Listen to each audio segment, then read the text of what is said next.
El Señor esté con ustedes. Lectura del Santo Evangelio según San Mateo. En aquel tiempo Jesús dijo a sus discípulos: así como sucedió en tiempo de Noé, así también sucederá cuando venga el Hijo del Hombre. Antes del diluvio, la gente comía, bebía y se casaba, hasta el día en que Noé entró en el arca. Y cuando menos lo esperaban, sobrevino el diluvio y se llevó a todos. Lo mismo sucederá cuando venga el Hijo del Hombre. Entonces, de dos hombres que estén en el campo, uno será llevado y el otro será dejado. De dos mujeres que estén juntas moliendo trigo, una será tomada y la otra dejada. Velen, pues, y estén preparados, porque no saben qué día va a venir su Señor. Tengan por cierto que si un padre de familia supiera a qué hora va a venir el ladrón, estaría vigilando y no dejaría que se le metiera por un boquete en su casa. También ustedes estén preparados, porque a la hora que menos lo piensen, vendrá el Hijo del Hombre. Palabra del Señor. Gloria a ti, Señor Jesús. Pueden sentarse. Queridos hermanas y hermanos en Cristo, hoy la palabra inaugura este tiempo de Adviento no con amenazas de guerra, sino diciéndonos algo muy sencillo. Estamos viviendo el hoy del cristiano de cara al mañana, pero no solo el mañana inmediato de pasado mañana, sino el mañana del futuro que Dios nos aguarda. Generalmente nosotros estamos como acostumbrados, previniendo todo, a organizar nuestra vida en lo que fue, en lo que hoy es y en lo que va a venir. Y ese tipo de organización responde a una actitud de prudencia, ¿verdad? Porque nadie es loco de no ser suficientemente como el siervo fiel y prudente que está siempre a la espera de la llegada del Señor. Y eso es lo que a nosotros nos permite vivir espiritualmente lo que es el año litúrgico, en especial el tiempo de Adviento. Sabemos muy bien, lo hemos repetido, que el tiempo de Adviento es Dios que llega a nuestra vida, no solo desde la Navidad, sino también desde su segunda venida, entre un hecho que aconteció y un hecho que va a acontecer. Y mientras tanto se da el acontecimiento permanente de la real presencia de Cristo en la historia de la humanidad y en la historia de la Iglesia. El signo, como les decía al comienzo, de esta presencia permanente en Cristo es la gracia que Él nos ha concedido vivir para ser hijos de Dios en el bautismo, la gracia de todos los demás sacramentos, en especial de la Santa Eucaristía, que en nosotros nos hace vivir su real presencia entre nosotros. Real porque está resucitado, y real porque nosotros no recibimos un pedazo de cuerpo muerto y de sangre muerta, sino un pedazo de carne viva y de sangre viva. Eso a nosotros nos hace recordar que es la vida la que da vida, y esta vida que da la vida pasó por la muerte, una muerte que vino a inseminar la presencia de la inmortalidad de Dios entre nosotros. El ser divino que se hizo hombre se eternizó con su santa resurrección, pero pasó por su santa concepción y su santo nacimiento. Y por eso entonces el tiempo de Adviento nos recuerda, entre la primera venida y la segunda venida, que nosotros no estamos llamados solamente a celebrar la corona de Adviento, a celebrar la fiesta de Navidad, con todo lo bonito que eso implica, sino que además nos motiva profundamente a vivir la realidad espiritual de la lucha espiritual, de la lucha de la oración, de la lucha en la cual estamos convocados para mantener entre nosotros y dentro de nosotros la presencia real de Cristo resucitado. ¿A qué vengo yo a la misa? ¿Solamente para escuchar la palabra? ¿Solamente para recibir el cuerpo y la sangre de Cristo? ¿O vengo para que la semilla del Verbo inseminado en mi corazón me permita entrar en plena comunión con el Cristo que ha venido, con el Cristo que va a venir y con el Cristo que está viniendo cada vez en mi vida? La liturgia es la manera para nosotros aprender a comprender cómo tenemos que vivir, porque uno vive como ora y ora como vive. Y uno, de la forma como vive, participa de la liturgia, y de la forma como vive, al mismo tiempo, uno también hace de la propia vida una liturgia, un acto de adoración al Señor, de gloria a Dios y de acción de gracia. Un momento de arrepentimiento, un momento de confrontación con la palabra, un momento de redescubrimiento de mí mismo a la luz de Cristo, pero estamos siempre en una actitud donde mantenemos esa confrontación con Dios que ha venido a salvarnos, que ha venido a redimirnos, que ha venido a transformar nuestra vida. No pretendamos cambiar el mundo si no cambiamos nosotros mismos. No pretendamos de los demás lo que nosotros mismos no realizamos en nuestra vida. Y eso es lo que es el llamado que nos hace poderosamente este tiempo de Adviento. No estamos conformes, muchas veces no estamos conformes, ahora más que nunca. Pero el hecho de no estar conformes no implica que nosotros tenemos que estar añorando condiciones de comodidad y de absolutez, donde el dinero, la condición social, el trabajo, la mentalidad, la cultura, lo que tenemos, en el fondo es lo que nos permite confiar en nosotros mismos. Estamos llamados a esperar. Y la esperanza, como lo hemos dicho ya, es la virtud teologal que a nosotros nos permite abrirnos al futuro, vivir el futuro. El futuro no se vive solamente con seguridades, eso es relativo, se acaban las seguridades. El futuro se vive con esperanza, es decir, con esa actitud de apertura absoluta a lo que va a venir. Y fíjense que lo que el Señor hoy nos dice en su santa palabra, y como palabra para nuestra conciencia de cara al tiempo de Adviento y a nuestra propia vida, es algo muy concreto. Va a ocurrir como en los tiempos de Noé. Ustedes recordarán lo del arca de Noé, en los tiempos previo al arca de Noé, de gran corrupción de la humanidad.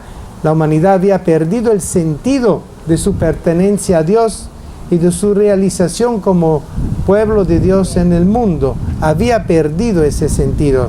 La corrupción moral, la mentira, la doblez, los intereses individualistas, el egoísmo, se había transformado ya en un poder organizado, y los poderes del mundo se habían vuelto una forma absolutista que dividía la gente, y había abusos de personas sobre personas, de sistemas sobre sistemas, de imperios sobre imperios, de cultura sobre cultura.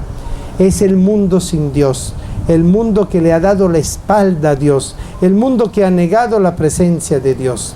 Y por eso entonces Dios va preparando un rescate a través de un hombre de fe, un hombre de Dios auténtico, sólido y transparente, que había puesto solo su confianza en Dios, que había puesto solo su esperanza en Dios, heredero de la promesa de Abraham y continuador de la promesa de Abraham, para que pudiera dar lugar lo que Dios quería que se diera en el tiempo recomendado, en la plenitud de los tiempos, cuando Dios iba a considerar oportuno que llegase el misterio de la encarnación y de salvación para nosotros. Este hombre Noé se fue preparando. El hecho que simbólicamente fue construyendo el arca con toda su familia y sus hijos, y que fue reuniendo animales de toda especie en pareja para asegurar la reproducción y la fecundidad de cada especie, tiene un significado. Es tiempo de preparación. Noé se preparó. No es que de hoy para la mañana hizo el arca y metió todos los animalitos que tenía por ahí y con eso resolvió lo que Dios le había pedido. No, él fue poco a poco, con tiempo, a pesar que todos los demás andaban en otra orden de cosas y de mentalidad, él iba actuando siguiendo la voz profunda de Dios, que lo llamaba a salvar no solo su propia humanidad y su propia vida, sino a salvar el futuro del género humano y de la vida que se iba a desarrollar, inclusive no solo en la multiplicación de los hombres, sino también en la multiplicación de los animales. Una visión de Dios increíble, muy detallada, con el ánimo con el cual Dios fue preparando a Noé, y de esa manera como Noé fue respondiendo, él fue construyendo el arca y rellenándola de la manera más apropiada, también para sobrevivir el tiempo que él no sabía cuánto iba a ser, mientras que afuera iba a ocurrir algo especial, algo con el cual Dios iba a manifestar, no su cólera, en el sentido de la cólera como rabia, como lo conocemos nosotros, como venganza, sino la aplicación de la justicia, de que quede destruido lo que nos sirve para Dios. Lo que en realidad también Dios hace con nosotros, solo que Él nos da a nosotros el tiempo del arrepentimiento, el tiempo de la conversión, el tiempo de cambio, el tiempo de maduración de nuestra fe, de nuestra esperanza, de nuestra caridad. También nosotros tenemos que aprender como Noé a construir nuestra arca de la alianza. También nosotros estamos llamados a preservar el futuro de nuestra vida teniendo una verdadera esperanza puesta en Cristo. Nosotros no vamos a solucionar problemas solo con soluciones políticas, ideológicas, sociales y económicas. Eso va a ser consecuencia de algo fundamental, el proyecto de Dios para salvar mi persona y para salvar mi pueblo. Y este proyecto de salvación es el arca que Dios nos está dando a nosotros, es la fe en Cristo, la esperanza en Cristo y la caridad en Cristo. No tenemos otro camino. Todo lo que se construye sin Cristo quedará destruido. Y eso es lo que el Señor nos dice. Será como en los tiempos de Noé: comían, veían, bailaban, escuchaban música a todo volumen, hacían lo que le daba, lo que era su querer. Y en el medio de ese desajuste de visión de Dios, pero solo de visión de humanidad y de concretez de cosa humana satisfactoria ahí mismo, el hombre encontró su propia perdición. Dios bastante le hizo ver a tantas personas la presencia de Noé y la presencia de tanta gente buena, que como Noé, a pesar de todas esas contradicciones, de esa decadencia moral, histórica, social, económica, cultural, inclusive religiosa de los hombres de esa época, a pesar de eso no supieron mirar lo que Dios le estaba proponiendo, el camino de la salvación. Y es interesante que el día vendrá como ladrón. Nadie sabe cuándo viene el ladrón a robarte. Si lo supiéramos, no nos dejaríamos robar nunca. Y nada vale que vayamos armados como el ladrón, porque si el ladrón es más hábil que nosotros, nos apunta y nos elimina más ligero que nosotros, porque nosotros no somos ni asesinos ni ladrones profesionales. Y aunque uno invoque la legítima defensa, en el fondo uno no sabe. ¿Cómo uno puede aprender la artimaña de aquel que está en contra de ti y de tu persona, de tus bienes y de tu condición? Si tú en el fondo estás construyendo el mundo en un sentido contrario, para el bien de todos, para tu prosperidad. Es decir, son dos formas distintas de pensar. Yo no pienso como un malandro y un malandro no piensa igual como pienso yo, no porque él es malo y yo soy bueno, sino que su proyecto de vida no es el mismo. Claro que hay que también comprender que muchas veces el malandro es un pobre hombre, un pobre muchacho, una pobre mujer, que no ha recibido de la vida lo mejor, sino que ha recibido lo peor, y que entonces no es un desecho tóxico que podemos botar a la basura, sino que es una persona, y obviamente como persona ejerce también, no de una forma positiva, sino negativa, lo que es su realidad, su presencia y sus decisiones. Por eso muchas veces la perversión del mal se da cuando hay falta de amor, cuando hay falta de atención y de acudir. Ayer justamente nosotros vimos desde aquí arriba que apresaban a un muchacho que suele venir a pedir limosna y comida, dinero, lo que sea. Pero todo el mundo sabe que es un muchacho que tiene algún defecto, ¿no? En el sentido que como que quiere ayudarnos a no tener tantas cosas, ¿verdad? Para no decirlo de otra forma. Entonces él se preocupa de que no tengamos tantas cosas, ¿verdad? Y obviamente aplica la justicia por sus propias manos, ¿verdad? Que tampoco es la forma correcta de vivir. Pero yo me sentí tan apenado por ese muchacho, y cada vez que viene lo veo, siento tanta tristeza, tanta ganas de abrazarlo, solo que no lo hago, porque si lo hiciera, él lo pudiera interpretar de otra forma, y pudiera pensar, ya lo tengo a este ganado, ya le voy a sacar todo, ¿verdad? Y no es esa la idea. La cuestión es que de alguna forma lograr transmitirle a él el mensaje de la salvación. Por eso, queridos hermanos, también hoy estamos igual como en los tiempos de Noé. Bebíamos, cantábamos, bailábamos, ¿verdad? Y al mismo tiempo no nos damos cuenta que estamos perdiendo la oportunidad para crear esa arca que el Señor quiere que hagamos de nuestra vida, que no es una legítima defensa, no es una seguridad material, es la fe, la esperanza y la caridad verdaderamente fundada en Cristo, con Cristo y por Cristo. Por eso la dramaticidad de los tiempos que estamos viviendo, la dificultad de los tiempos que estamos viviendo, hay que saberlo descubrir desde la mirada de Dios. Es verdad, Dios tiene misericordia con el pecador, pero también tiene justicia, y a Dios la justicia. Nosotros somos aquellos que vamos a aplicar la justicia de Dios a través de la misericordia. Y por eso este es tiempo de misericordia, y el tiempo de misericordia es tiempo de justicia.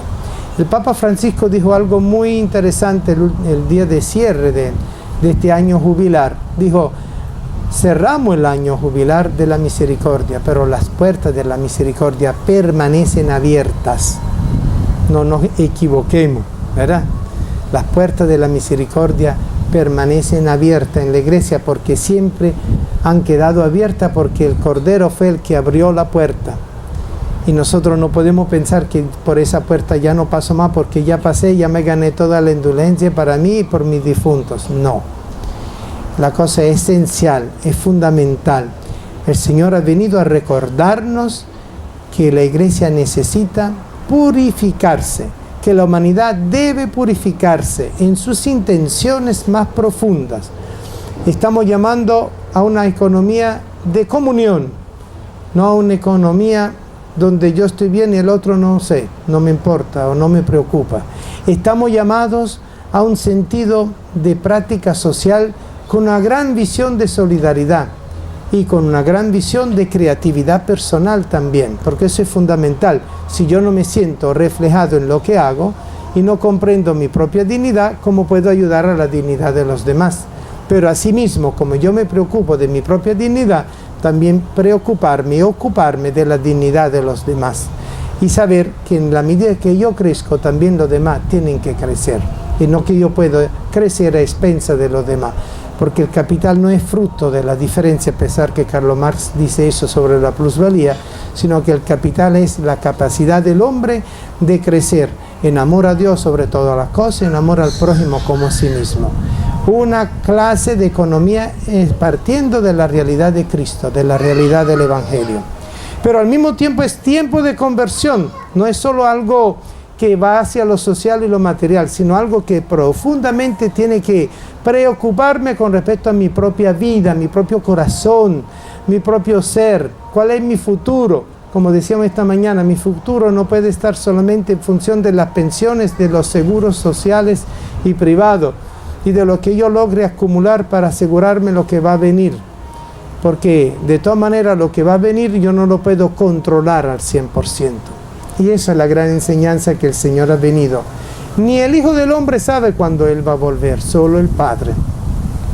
Porque solo la mirada del Padre sabrá cuando la humanidad entera habrá llegado al culmen de la misericordia, de la necesidad de la misericordia y la realización de la misericordia, pero también habrá llegado también una parte de la humanidad a dejarse totalmente dominar por el misterio de la desconfianza, por el misterio de la iniquidad, por el misterio del mal.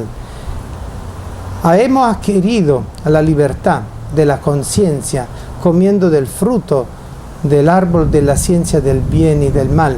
Hemos adquirido la capacidad de decidir, discernir entre el bien y el mal, pero no hemos podido robar, y gracias a Dios que no lo hemos hecho, el fruto de la vida, del árbol de la vida. Dios se reservó con sus ángeles y querubines de cerrar ese camino para que el árbol de la vida, el fruto del árbol de la vida solo llegara por el Hijo del Hombre, por el Hijo de Dios que se ha encarnado entre nosotros y que nos ha traído la verdadera vida y el verdadero fruto de la vida. Y por eso nosotros estamos llamados fundamentalmente a participar del don de la vida en Cristo, con Cristo y por Cristo.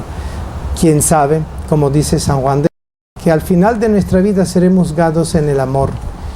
Y también seremos juzgados si nosotros hemos vivido con plenitud la actitud de fe, de esperanza y de caridad. Y ojo, el Papa Francisco lo ha dicho muy claramente a los jóvenes: no se dejen robar la esperanza. porque la esperanza es lo que transita entre la fe y la caridad. Tengo fe en Cristo, busco de amar por Cristo y realizar servicios y compromisos por Cristo, pero no sé esperar a Cristo en el hermano. Y no saber esperar a Cristo en el hermano y en mi propia vida significa no saber aprovechar las oportunidades que Dios me ofrece para construir esa arca de salvación dentro de mi corazón y salvarse de las aguas tormentosas del pecado y de la destrucción que el mal tiene reservado a la humanidad, porque el proyecto del mal es destruir el proyecto del bien. Si Dios construye en bien, el mal busca de destruir. Pero obviamente el mal no existiera si no hubiese empezado el rechazo y la rebelión al proyecto de Dios. Y ahí es donde está inscrito para nosotros el enigma de nuestra vida. ¿Por qué existe el pecado? Si Dios nos ha hecho buenos a todos y todos queremos ser felices y todos queremos ser buenos. ¿Por qué existe el pecado? ¿Por qué me contradigo a mí mismo aún conociendo la ley y los mandamientos y sabiendo que Cristo dio su vida por mí y que yo estoy invitado a dar mi vida por Cristo y a los hermanos? ¿Por qué sigue permaneciendo en mí desconfianza, doblez de corazón, perplejidad, esa automentira de la autosuficiencia? Un mundo donde nos enseñan a ser autosuficientes para rendir en el trabajo, en la profesión y ser así más aguerrido que el otro y destruir a las entes frágiles, débiles y pisotear la fragilidad del otro. Yo creo que el Señor nos ha dado la mayor enseñanza con su encarnación. Ha hecho de su ser poderoso un ser frágil, un niño chiquito, débil, humanamente limitado. Y ese niño débil, limitado, como dicen algunos, el niño interior, existe en cada uno de nosotros. Pero un niño que no tiene que transformarse en dictador. Es el niño que tiene que aprender a crecer en la fe, en la esperanza y en la caridad. Y sobre todo en este tiempo de Adviento, estamos llamados a reforzar la princesa desconocida, que no es ni la fe ni la caridad, sino la princesa de la esperanza. Esperaré en ti, aun cuando las condiciones que estoy viviendo son desesperanzadoras, aun cuando yo me pueda sentir desesperado, aun cuando no tenga ninguna razón para esperar nada, o como me dijo el otro día un sacerdote, tengo que vivir el día por el día, porque no puedo ser más nada que esto, porque si yo hago otra cosa, todo no se cumple, todo no se puede lograr tal como yo quisiera. Pero justamente eso es lo que el Señor quiere de nosotros. No nos está pidiendo seguridades, sino esa actitud de esperanza. Confiar y desear. ¿Qué es la esperanza? Confiar y desear lo que es la salvación eterna y al mismo tiempo la gracia que me permita vivir la salvación eterna y llegar a ser salvado. Queridos hermanos, es el proyecto de Dios. Este proyecto hoy lo estamos revisando, comenzando el tiempo de Adviento. Les recomiendo entonces abrirse al proyecto de Dios.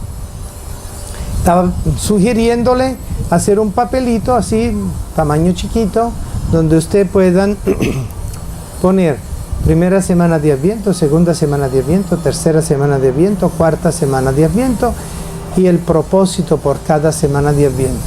Es muy bonito hacer la corona de Adviento, está chévere y me hace sentir bien porque estoy haciendo algo que culturalmente me ayuda a vivir esas 4 semanas, pero al mismo tiempo, ¿qué propósito voy yo a desarrollar para realizar de acorde a la palabra de Dios de cada domingo con respecto al Adviento? ¿Qué deseo, qué quiero, qué me propongo para realizar en mi vida? Eso es muy sencillo, es una tarea práctica porque a veces, como dice el dicho en latín, verba volant scripta manent, las palabras vuelan con el viento y uno tiene buena intención, la medio piensa y después se le olvida, pero si lo escribiste, pues eso te lo recuerda un poco mejor, ¿verdad? Entonces no solo el papelito para recordar las tareas que tengo que hacer hoy, ¿verdad? O las deudas que tengo, ¿verdad?